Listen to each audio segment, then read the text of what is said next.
Namaste, Dosto. Hey friends, well we're back in India and in the wing mirror there you can see our little boy Prabhu, well I say ours, but well this is not necessarily a happy start to this video.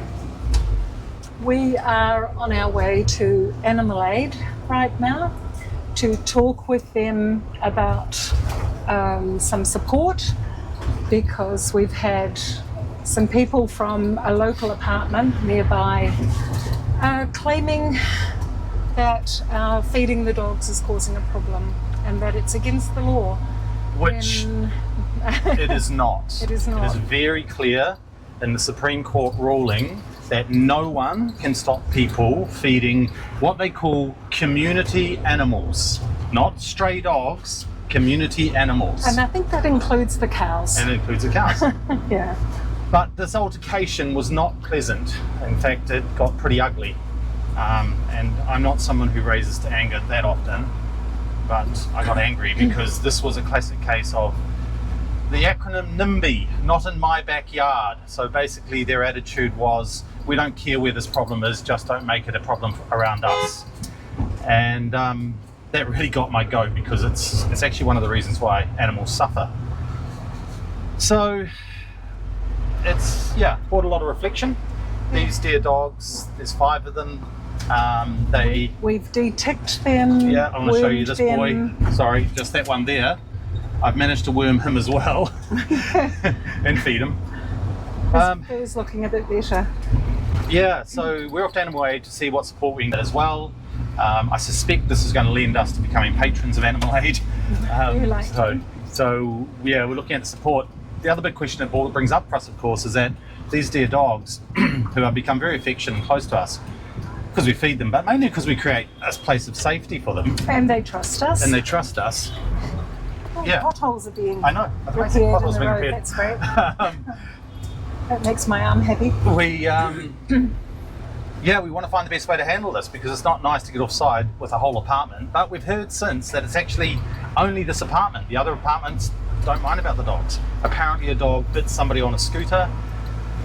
That was our fault? Apparently it was our fault because we feed the dogs. They're nearby. Before we fed them, they lived a block away, so apparently that's changed everything. It's kind of the classic case of out of sight, out of mind, and now they're in sight, so they're in mind. And these are retired people who sit high up in their apartments and don't often have a lot more to do apart from gossip about things that they think aren't the way it should be. They were also complaining about the noise of the dogs in the evenings, barking and carrying on. Suggesting that somehow this has become worse because we feed 5 dogs. But actually no other dogs come to our gate. For a little while we had a self-feeder out there, and the bottom part mysteriously went missing. We did. Very mysterious that. And we've worked out why. Both Yasmeen and I, in our good nature, went, maybe a cow picked it up and walked away. Maybe a dog dragged it off. Or maybe somebody wanted that particular bend, that U-bend. That plumbing bend. But actually I think it was sabotaged. I think it might well have been, but there are several packs in the local community area. Yeah, there are. There's like maybe they're pretty. I'd say there's probably close to 30 or 40 dogs. And you do hear dogs at night, as most people in India will know, barking and racing around, defending their territory, etc. And it's just part of the nightlife here.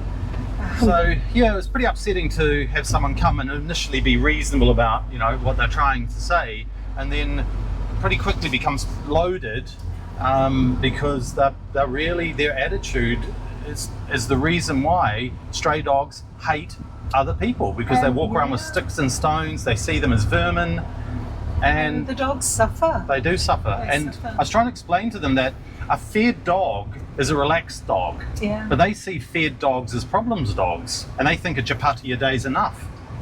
So it's, you can hear in my voice, it's really stirred me up. It has brought about, how do we have this relationship with Prabhu, who he chose us. We didn't go looking for him. He walked through our gate. He initiated all the contact. He did. Not us, and he's the most delightful boy. He is so delightful, and so we're going to have to sort of respect the fact that he is a streetie, He's part of the community, but he loves being in our home. So we're going to work this out. So you guys get to come with us to Animal Aid. Here we are coming to Animal Aid. I think we might have to park back out there. We'll just see. They were both from Seattle and they were in India many years ago to travel. They saw a lot of sick animals on the street and they saw that there was a need for an animal hospital, so they decided to start one. It started on a very small scale with just about 3-4 dogs. Now it's been 22 years and we have over 1,200 animals in our space, which includes dogs, cats, large animals, birds, all put together.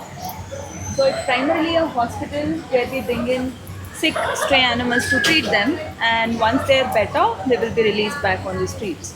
But for those who are unfit to be released, like if they have a more permanent issue such as paralysis, or they could be old, blind, any number of reasons, if at any point we feel that they cannot have a sustainable life on the street on their own, then we don't release them and they end up in our shelter area where they live permanently. Okay. So we have over 150-200 dogs now and about 100 large animals who will call Animal Aid their home for as long as they're around. We don't cater to pet animals because they can be taken to a private clinic. So our focus is more on the community animals that generally go unnoticed. When we receive a call from a complainer, we request them to share a video with us. And based on the video, our medical team decides whether they need hospitalization or if they have small issue which requires basic care and treatment, we add them to Street Treat. So Street Treat is a team who go across the city and they provide treatment on the street. This is to avoid bringing them in unless absolutely necessary. So on an average, we get around 120 to 150 calls on a daily basis. Daily basis. Yeah. Wow. That's a lot. Wow. Yeah. But of course, not all of them end up here. Some are false alarms and some are street treat cases, some are out of state calls. Yeah. So on an average, we get about 20 to 30 new admissions every day. How many ambulances do you have? We have 9 ambulances Okay. that we use for pickups, releases, street treat cases, all of that. And we have around 150 full-time staff who help us with our mission. How many full-time staff? 150. 150. That's amazing. It's incredible. This started from 4 dogs Yeah. 20 years amazing. ago. Yeah, Now I you- don't think they had envisioned Animal Aid to get this big in both in terms of volume and operations, but thankfully it has, you know, So with the needed. support of, yeah, Where's the most of the funding comes from? only donations. It's all done. So Yeah, this all you don't, donations. because you can apply from government welfare as well, can't Only you? if But it's registered in India. Oh, And I see. because Jim and Jim and Erica are not residents of India, they can't register it in India. it's So purely even though donations. Yeah, so even though it's located in Udaipur, it's registered in Seattle. I where they're understand. from. Yeah, Okay. okay. So only donations. Okay. Yeah. Yeah. These, like fractures, paralysis, any kind of wounds they may have, and most of them have a lot of accident wounds as well as maggot wounds, especially in monsoon because of the rain. So all such issues are dealt with in this area. As you can see, few are free to be outside and few are in the kennels on the back. I love their little baskets.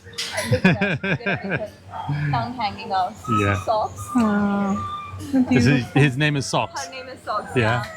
I mean, it's not very creative, I guess. We are just out of names at this point. Generally, we get 2 kinds of issues. One is fungal infection, which just like people, they develop fungal patches all over, and it's pretty straightforward to treat it. The second kind is mange, Yeah. which I'm sure Mange is, We do yeah. know it's very that. common, Yeah. not just in India, in most countries with a lot of stray dogs. Yeah. So it's a parasite that attacks their skin and fur, causing very severe hair fall and Yeah. itchy, scabby skin. So if it's mild to medium mange, we don't even get them admitted because all they need is either an injection or an oral medication to be given once every 2 weeks. Yeah. So we add them to street treat and we go back and check them once every 2 weeks to see if they need a booster shot or not. But in severe cases where they look like that, they Yeah. would have lost all their fur. They're almost unrecognizable at that Yeah. point. Yeah. So when it's that severe, we need to bring them in because along with medication, we need to make sure they're being well fed and, to give them regular baths as well with medicine and shampoos and solutions. So we are not entirely sure what happened to Ginger. I'm not sure if you can tell from here, but he is blind in his left eye. He's Okay. only got the one good eye. Yeah. So he came to us with his left eyeball teeth hopping out of his skull. Whoa. It could have been an accident, but we think it was probably a case of abuse because he had a lot of behavioral issues at the time. Yeah. He used to adore women. He still does. He loves women. But with men of a certain build, he would get very angry and agitated. Oh, there it is. Okay. So we think, Yeah. again, we are not sure. It's just speculation. He's come a long way. He's way better with men than he ever was before. At one point, they just become such babies. Usually, once we treat the pain and once we start feeding them, they understand that we are just trying to help. That's it. And they sort of let go. Yeah. We can move on to Hello, Leela? darling. Hello. She's a head injury case. Oh, She's generally, if she's up, she's just going in circles. Actually, you can see the way she's stepping. Yeah. Yeah. And the way she looks at you also, it's a little bit, I know. Oh. So neurological damage. Yeah. Yeah. She had a head injury. Oh. But she's a nightmare. We've tried her in so many areas. She's constantly picking fights with the other dogs. But it's also very difficult to sort of train her like we would do with the other Of dogs. course you can't. Because she can't No. comprehend as the others do. Well, it's like when humans get concussion and then they become irritable and they get angry and they seem to be illogical because they're literally suffering inside all the time. Yeah. Oh, the poor wee She's darling. going in circles. Yeah. So it's just her first day here. Oh. She seems to be doing okay, but she's not particularly getting along with the alphas of the Okay. area. Yeah. But in a way, it's good because the minute she stops being afraid, she's going to pick on the other dogs. Okay. She has to find her place with them. Yeah. Yeah. Merin, who's unfortunately not with us anymore. This was started because of a chicken named Merin. Merin, yeah. Okay, She the was peace a- place. She was a white poultry chicken who was being transported to a slaughterhouse. And I'm sure you've seen how they can in these cages. Yeah. So she accidentally fell out of a moving truck and she flopped in the middle of the road. She had multiple fractures and bruises, Ooh, so she couldn't move. Somebody saw her there and decided to bring her in, and that's how this area came to be. Oh. And then we had more and more farm animals coming in. At the time, we had thought that she probably had like a week to live, and then she went on to live for another 3 years or so. Oh, that's amazing. Yeah. How She beautiful. was the lucky chicken that got away. Yeah. अब जा रहे हो? Thank you. So with all the other farm animals, the goats and sheep, we don't release them even after they get better, because even if we do, they're just going to end up being killed eventually. So we prefer to just keep them here. Yeah. Not like we get many anyway. And with the calves, most of the calves are male. Some of them are females, but all of them are orphans. None of them have mothers, because the dairy industry doesn't have any use for male calves. So they throw them out as soon as they're born, when they're just babies, like barely a day or two old. And of course, they cannot survive on their own on the street. So we bring them in and we start raising them by bottle feeding them milk until they come to an age of 5 to 6 months. And when they're old enough, we slowly wean them off. Yeah. And when they hit puberty, around 8, 9, even 10 months old, we neuter all the male calves and we further move them to our sanctuary. And Which there's is the all sanctuary. the way in the back. It looks a lot like sheep area, but it's at least 8, 9 times bigger. Wow. And we have around 150 large animals there. 150. Beautiful. Yeah, Wow. including donkeys Ah. and horses. Yeah. And You're going to want to see the donkeys. yeah. We used to have donkeys. Oh, you did? Yeah. As in like pet donkey? Yeah. Yeah. Oh, that's wonderful. There's even a tortoise making its way across Yeah. there. Yeah. That is wild. We have a few here. I think around 9 tortoises. It's actually illegal to keep them as house pets Okay. because they're endangered species. Right. But a lot of people here also believe that keeping them in the house brings prosperity, good luck, something on those lines. Not for the tortoise. Not for the tortoise. So they get them through illegal means, and when they realize that they're high maintenance, their food is different, their supplements are different, and they literally live 100, 150 years. So then they get thrown out on the street. Oh, So wow. all of them were found loitering on the streets, and some of them were actually found in road accidents. Oh, these are the tortoises that get abandoned. Oh, you can see the damage on his shell. And a bit of damage on that shell as well. So tragic what human beings do to other species, believing that somehow we are better than all these baby calves being cared for.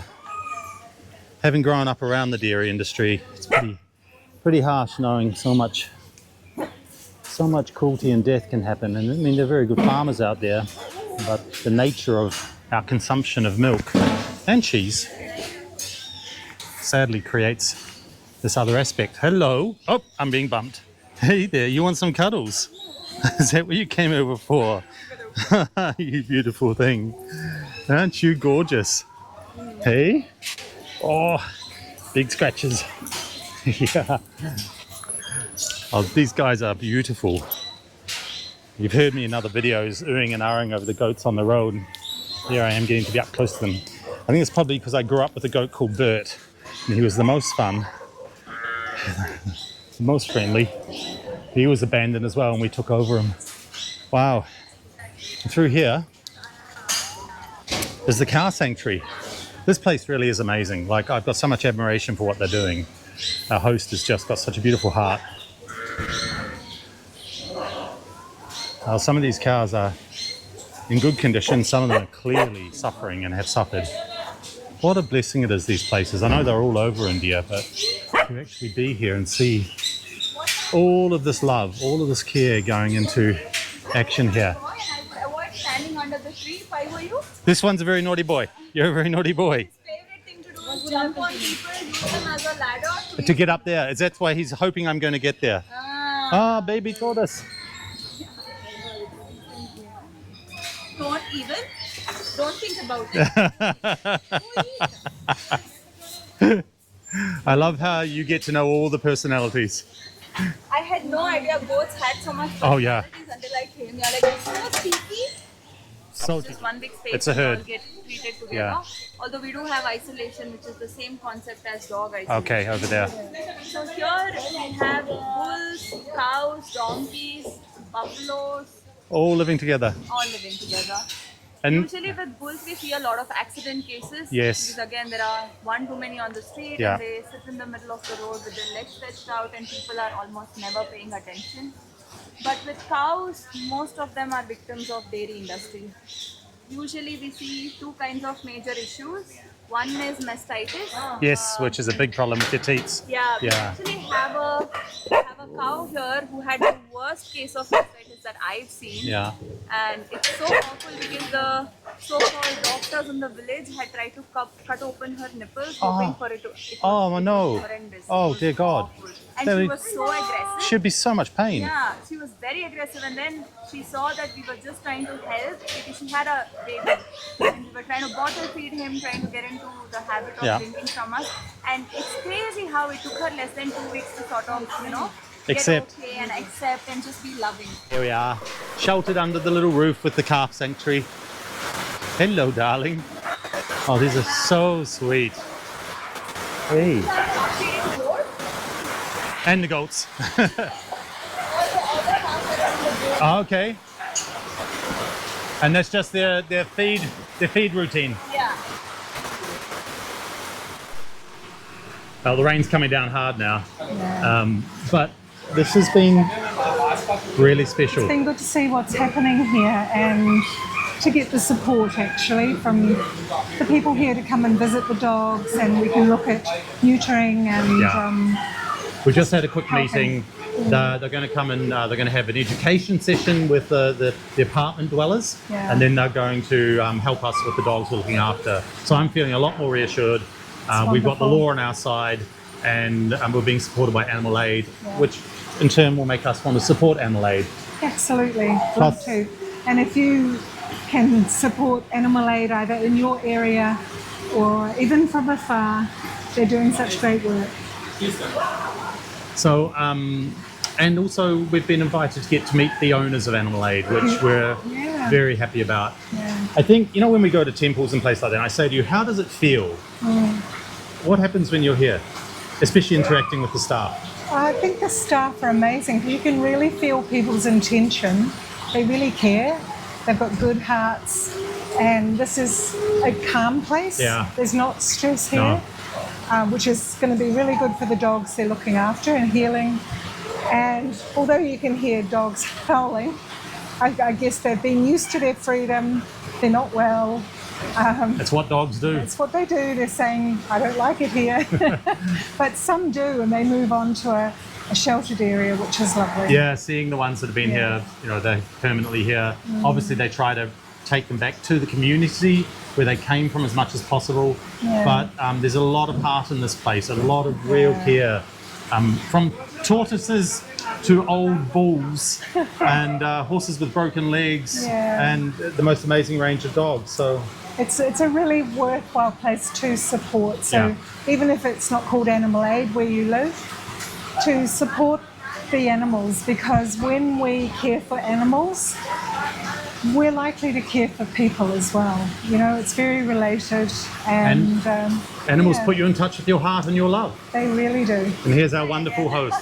Thank you for that beautiful tour. Thank you so much for coming. I'm sorry that I couldn't finish it because of the weather. I would really love for you to come back and see some of our paralyzed dogs who just live the most beautiful life. That would be wonderful. We'd love to. Thank you. So much. Thank you for coming.